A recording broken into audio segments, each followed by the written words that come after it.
Bismillahirrahmanirrahim. Assalamualaikum warahmatullahi wabarakatuh.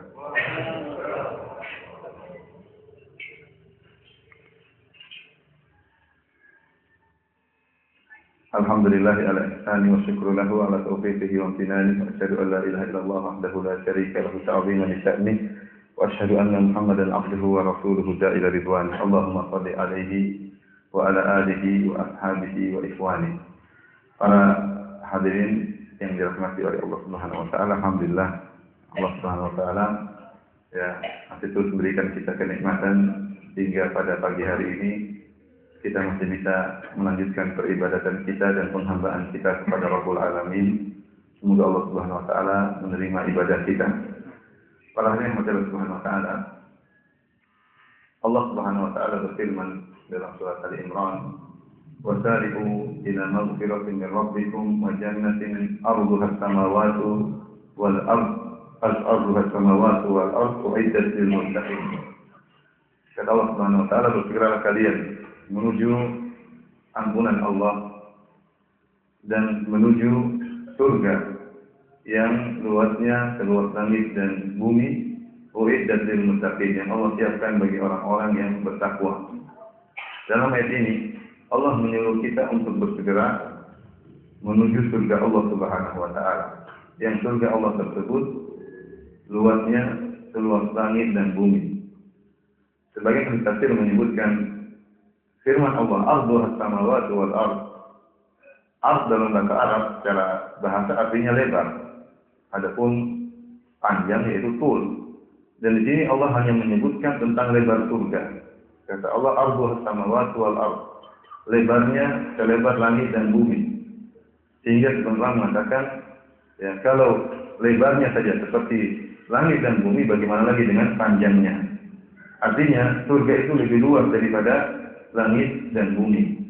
Adapun Allah Subhanahu wa taala menyebutkan seperti langit dan bumi hanyalah pendekatan.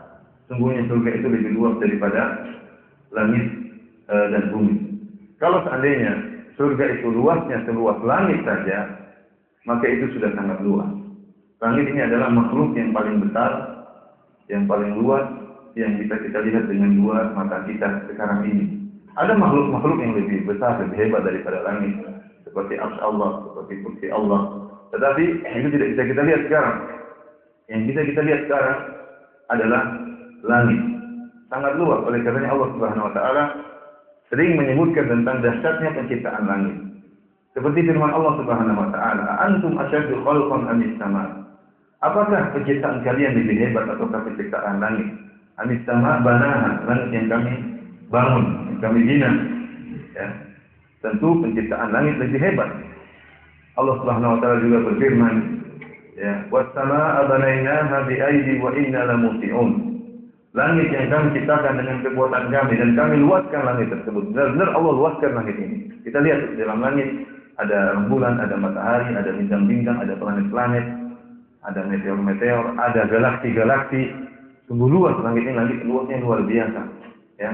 Ternyata surga, ya, kalau seandainya surga itu luasnya seperti langit, itu sudah sangat luas sekali. Bagaimana lagi jika surga itu lebih luas daripada langit dan bumi? Oleh karenanya, untuk menggambarkan di antara hal yang menggambarkan bagaimana luasnya surga, ya, Rasulullah SAW pernah berbicara tentang penghuni surga yang paling rendah. Kata Rasulullah SAW, "Inni a'lamu akhira ahli nari khurujan minha wa akhira ahli jannati duhulan." Kata Rasulullah SAW, "Sungguh aku mengetahui seorang yang paling terakhir keluar dari neraka jahanam dan yang paling terakhir masuk dalam surga." Ya. Dalam akhir hadis kata Rasulullah SAW, "Dzalika adna ahli jannati manzilatan." Ini adalah orang yang paling rendah kedudukannya di surga. Siapa orang tersebut? Itu orang tersebut baru selamat dari neraka jahanam. Ya. Dalam riwayat disebutkan yamshi taratan wa yaqbu taratan wa tasfa'uhu an-nar taratan. Terkadang dia berjalan, terkadang dia tersungkur di atas wajahnya, terkadang dia dihantam oleh api neraka sehingga wajahnya menghitam, membakar wajahnya. Tatkala dia selamat dari neraka jahanam, dia berkata, "Tabarakalladzi najjani minki." Maha suci Allah yang telah menyelamatkan aku dari engkau, hai neraka. Laqad a'tani Allahu syai'an ma a'tahu ahadan minal awwalin wal akhirin. Sungguh Allah telah memberikan aku kenikmatan yang Allah tidak pernah berikan kepada seorang pun dari dulu sampai ujung-ujung. Dari dulu sampai dari yang terakhir sampai yang pertama sampai yang terakhir. Dia merasakan kenikmatan yang paling luar biasa, diselamatkan dari neraka jahanam. Setelah itu Allah berkata kepada dia, "Idhhab fadkhulil jannah." Pergilah engkau dan masuklah dalam surga. Wa yukhayyalu ilaihi annaha mal'a. Maka dikhayalkan kepada dia surga sudah penuh. Maka dia berkata, "Ya Rabbi, wajadtuha mal'a." Ya Rabbku, aku dapati surga sudah penuh. Kata Allah Subhanahu wa taala, "Idhhab fadkhulil jannah." Pergilah dan masuklah dalam surga. Akhirnya dia pun masuk dalam surga. Lalu Allah berkata, "Fa inna laka mithla dunya wa asyrata amsalha." Sungguhnya bagi engkau seperti dunia dan 10 kali lipatnya. Seperti dunia dan 10 kali lipat. Jadi dia mendapatkan kapling di surga kalau bukan 10 kali lipat luasnya bumi atau 11 kali lipat. Maka dia heran ketika itu. Saya ini baru saja dihantam sama neraka, baru saja keluar, baru saja lihat surga penuh, sekarang dikasih kapling begitu luas. Maka dia mengatakan, "Ya Rabbi, atastahzi'u minni wa anta rabbul alamin." Ya Rabbku, kau ngejek saya padahal kau Tuhan. Ya. Dia tidak percaya diberikan surga yang begitu luas. Inilah kata Rasulullah SAW, "Dzalika adna ahlil jannati manzilatan." Orang yang paling rendah di surga. Baik para hadirin yang Subhanahu wa taala. Kalau yang paling rendah di surga, kaplingannya seluas 11 kali lipat dunia ini. Bagaimana yang lebih daripada dia? Ini menunjukkan surga sangat-sangat luas dan kaplingan dia yang begitu luas, ya, kerajaan dia begitu luas, ya. Bukan hanya sekedar kosong melompong, ya, cuma padang pasir, tidak. Artinya 11 kali lipat dunia dengan berbagai macam kenikmatan dan keindahan dan panorama. Antum bayangkan kalau antum punya kaplingan seluas seperti itu. Antum kalau jadi Raja Mataram saja sudah lumayan, ya tidak? Antum jadi Raja Mataram, semua orang di bawah antum lumayan. Apalagi antum jadi Raja Lombok, ya. Apalagi antum jadi Raja Saudi, ya. Lumayan. Apalagi jadi Raja dunia. Ini sekarang bukan satu dunia, 10 dunia di bawah kekuasaan antum. Kemudian isinya bukan seperti di Arab Saudi, kota melompong, enggak. Isinya berbagai dengan kenikmatan.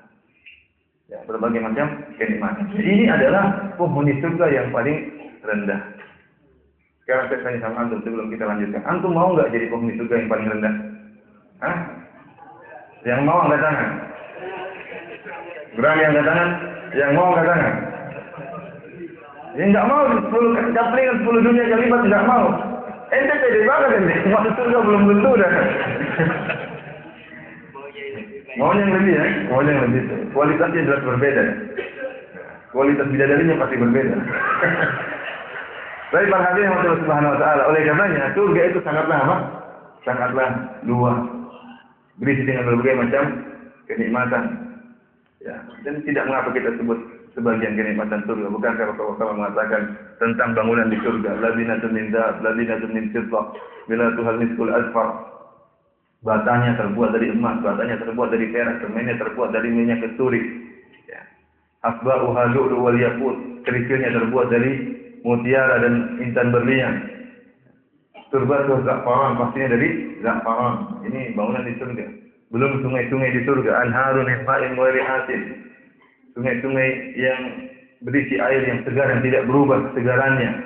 Wa anharun min labanin lam yatabayyar ta'muh. Sungai-sungai yang berisi dengan air susu, sungai susu. Kata Allah, lam yatabayyar ta'muh, yang tidak berubah rasanya. Kalau susu di dunia, ya, dibiarkan akan kecut dan juga akan menggumpal-gumpal. Adapun susu di surga tidak akan berubah. Demikian terus jadi apa? Sungai isinya susu, bayangkan. Bukan isinya air putih, tapi susu. Ya. Gak tahu mandi susu mahal atau tidak? Mahal. Di surga antum bisa menyelam, loncat, menyelam dalam sungai susu. Belum lagi anharun min khamrin lazzatil lisharibin. Sungai-sungai yang dari apa? Dari khamar. Khamarnya tidak bikin mabuk, tidak bikin teler. Khamarnya lezat di puncak kelezatan. Antum silakan tenggelam dalam apa? Bir, berenang dalam bir. Antum mungkin dapati ikan-ikan dalam situ. Ikan-ikan pun tidak mabuk. Kenapa? Karena memang khamarnya tidak bikin apa? Tidak bikin mabuk. Wa anharun min asalin musaffa, dan sungai-sungai dari madu yang disucikan. Belum lagi kita berbicara tentang bidadari. Tentang wanita surga, kata Allah Subhanahu wa taala, wa azwajum mutahharah, istri-istri yang disucikan oleh Allah Subhanahu wa taala. Ini kaplingan antum kalau minimal masuk menjadi penghuni surga paling rendah berapa? 11 kali lipat dunia. Di antara isi kaplingan antum para bidadari. Yang kata Allah azwajum mutahharah, istri-istri yang disucikan luar dalam. Luarnya disucikan, tidak ada kotoran sama sekali, tidak ada darah haid, tidak ada darah nifas, tidak ada kotoran matanya, tidak ada kotoran telinganya, tidak ada ingusnya, tidak ada pupilnya, tidak ada apanya lagi, dakinya, tidak ada apa lagi. Antum lebih tahu lah. Tidak ada bau keteknya, tidak ada. Bukankah Ibnu Abbas pernah berkata, Inna rajula min ahli jannah la yu'aniku al-huwa qawra sab'ina sana la yamaluha wa la tamalluha.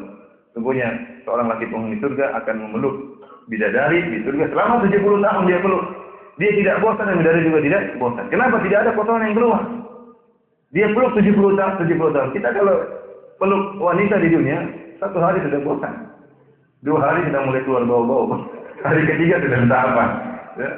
70 tahun tidak bosan. Kenapa? Karena Allah bersihkan dari luarnya, dibersihkan sama sekali. Tidak ada kotoran sama sekali. Yang keluar bau harum. Bukankah sering saya sampaikan kata Rasulullah SAW, "Lau anna imra'atan min ahli jannah talat ala ahli dunya." Kalau seandainya bidadari dari surga nongol di muka bumi ini, la adha'at ma bainahuma, maka akan menerangi isi dunia ini. Dunia ini akan terang benderang karena cahaya yang keluar dari bidadari tersebut. Wajahnya bercahaya, tubuhnya bercahaya.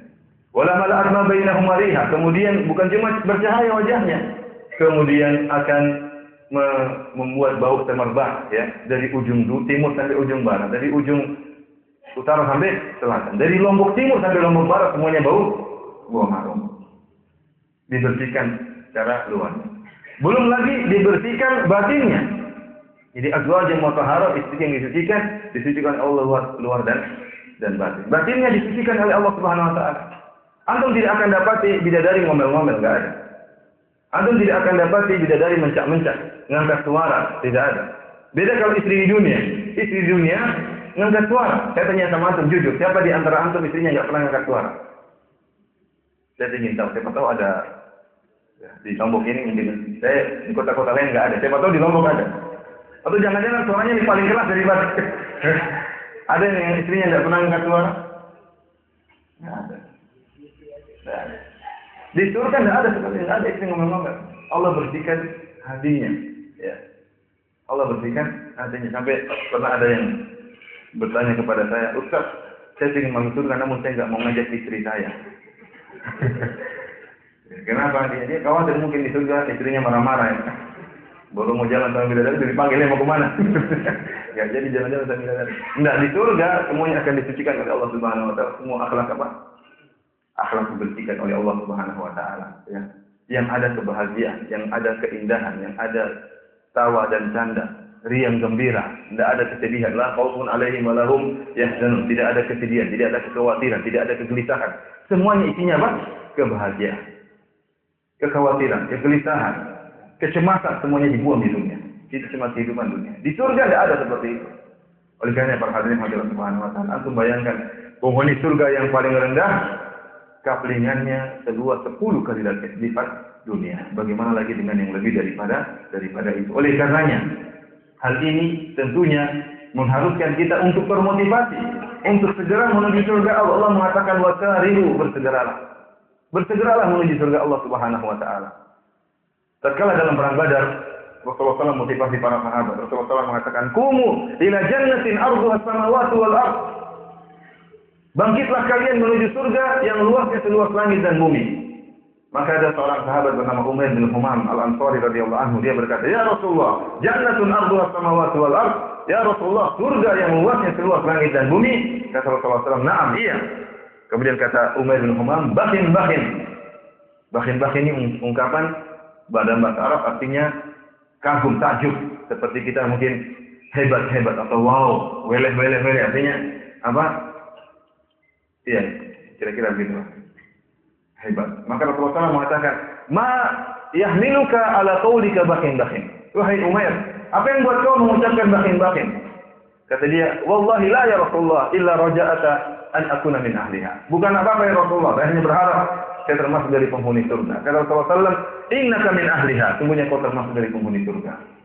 Waktu Umair bin Humair al-Ansari mendengar vonis Nabi bahwa dia termasuk penghuni surga, maka dia pun mengeluarkan kormanya. Faja'ala ya'kulu minhunna, maka dia mulai makan butiran-butiran korma tersebut. Kemudian dia berkata, la in hayaitu hatta akula tamarati hadhihi innaha la hayatun tawilah. Kalau saya harus hidup sampai selesai makan korma ini, terlalu panjang hidup ini. Maka dia lempar, maka dia pun buang korma tersebut, lalu dia masuk dalam medan pertempuran, akhirnya mati syahid dan masuk surga. Kenapa dia bersegera menuju surga Allah Subhanahu wa taala? Oleh karena para hadirin yang Allah Subhanahu wa taala. Ya. Rasulullah SAW mengajarkan kepada kita, kalau urusan dunia kita qanaah. Kalau urusan surga jangan qanaah. Tidak ada qanaah. Urusan dunia kata Rasulullah SAW, unzuru ila man asfala minkum wa la tanzuru ila man fawqakum fa innahu ajdaru an la tadzaru ni'matallahi 'alaikum. Lihat yang di bawah. Kalau dunia, lihat di bawah. Jangan lihat ke atas. Karena hal ini bisa, kalau lihat ke bawah kalian akan tidak meremehkan nikmat Allah Subhanahu wa taala. Kalau kita lihat ke atas enggak akan ada ujungnya. Kenikmatan dunia ini tidak ada namanya titik klimaks, ya. Orang kalau sudah dapat dunia ingin lebih dan ingin lebih. Oleh karena Allah Subhanahu wa taala menyebutkan dalam Al-Qur'an, alhaakumut takatsur. Sungguh telah melalaikan kalian takatsur, berlomba-lomba dalam memperbanyak. Jadi yang melalaikan orang sebenarnya bukan karena tidak cukup, sebenarnya dia cukup. Tetapi apa yang melalaikan dia bukan tidak cukupnya, tapi berlomba-lomba untuk berbanyak. Ya. Berlomba-lomba untuk berbanyak. Lihat ada orang mobilnya mewah, dia ingin lebih daripada. Padahal mobilnya sudah ada dan cukup. Lihat ada orang rumahnya mewah, maka dia ingin rumahnya lebih mewah daripada itu. Padahal cukup. Waktu dia untuk bangun rumah yang sangat mewah tersebut menghabiskan waktu banyak, mikirnya banyak. Akhirnya baca Qur'annya kurang, mikirnya salat malamnya kurang, belum mikir utangnya, belum mikir macam-macamnya, menyibukkan dia. Ini yang menyebabkan orang apa? Terlalaikan. Ini yang menyebabkan orang terlalaikan. Seandainya seorang bangun rumah karena memang butuh, ya, karena memerlukan, karena anaknya banyak, ini nggak jadi masalah. Ya. Yang jadi masalah lebih daripada cukup. Ini yang jadi masalah. Dia punya rumah 3 tingkat, padahal istri cuma 1, anak cuma 2, tuh ngapain? Kalau istrinya 4, nggak apa-apa rumah 4 tingkat. Istri cuma 1, kemudian apa? Nggak ada keperluan buat apa? Rumah, mobil, kalau butuh nggak jadi masalah. Tapi kalau nggak butuh, kemudian tinggal yang lebih mahal, nggak akan ada titik klimaksnya. Apa kata Nabi sallallahu alaihi wasallam? Lau kana li bani Adam wadiyan min dhahab lastaqa ka'alikan. Kalau anak Adam diberikan emas 2 lembah, dia akan cari yang ketiga. Harta itu seperti air laut, semakin minum semakin bikin haus. Oleh karenanya namanya mencari harta tidak ada titik ujungnya. Tidak akan pernah selesai. Kita mengatakan saya punya target ini, akan jalan terus. Kenapa dunia tidak akan pernah selesai? Tapi kalau kita lihat ke bawah, kita akan bersyukur kepada Allah Subhanahu wa taala. Jadi dalam dunia kita disuruh qanaah, tapi dalam akhirat tidak qanaah. Apa kata Allah Subhanahu wa taala? Dalam Al-Qur'an Allah menyebutkan lafal-lafal yang menyuruh untuk termotivasi. Kata Allah Subhanahu wa taala, "Wasari'u", cepatlah. Sabiqu, berlombalah. Fastabiqul khairat, berlomba-lomba dalam kebajikan. Allah mengatakan setelah Allah menyebutkan nikmat surga, kata Allah, "Wa fi dzalika falyatanafasil mutanafisun." Untuk urusan nikmat surga berlomba-lomba. Bersainglah, kata Allah, falyatanafasil mutanafisun. Artinya bersainglah orang-orang yang saling bersaing. Dituduh bersaing dalam masalah surga. Artinya para hadirin yang Allah Subhanahu wa taala, sekarang dibalik oleh sebagian orang untuk urusan dunia dia tidak qanaah, untuk urusan akhirat dia qanaah. Urusan akhirat qanaah. Kalau kita tegur orang, ente kenapa baca Al-Quran tiap hari cuma 2 halaman? Masih mending saya, masih banyak orang nggak baca Quran tiap hari. Qanaah. Ente kenapa sholat cuma seminggu sekali, sholat Jumat? Saya masih mending, ada orang cuma setahun sekali sholat itu. Ya dia ente qanaah, ente nerakanya masih mending, neraka dia lebih parah. Enggak, kita jangan qanaah kalau masalah akan berlomba-lomba. Berlomba-lomba. Kenapa kita ingin surga yang tertinggi? Rasulullah SAW mengajarkan kita untuk memiliki himmah aliyah. Rasulullah SAW, "Idza sa'altumullah fas'alullaha as-sidq." Jika kalian minta kepada Allah, minta surga yang paling tinggi. Hidup cuma sekali. Hidup cuma sekali. Berlomba-lomba melakukan kebajikan dalam segala bidang yang ente bisa lakukan. Jangan sampai ada waktu yang terbuang sia-sia. Kita berusaha mencari keridhaan Allah Subhanahu wa taala. Para hadirin Subhanahu wa taala, Ini saja yang ingin saya sampaikan pada kesempatan pagi hari ini. Semoga Allah Subhanahu wa taala menggerakkan hati-hati kita untuk semangat beribadah sampai kita dipanggil oleh Allah Subhanahu wa taala, dan semoga Allah menganugerahkan kepada kita husnul khatimah. Subhanakallahumma wa bihamdika asyhadu an la ilaha illa anta astaghfiruka wa atubu ilaik. Assalamualaikum warahmatullahi wabarakatuh.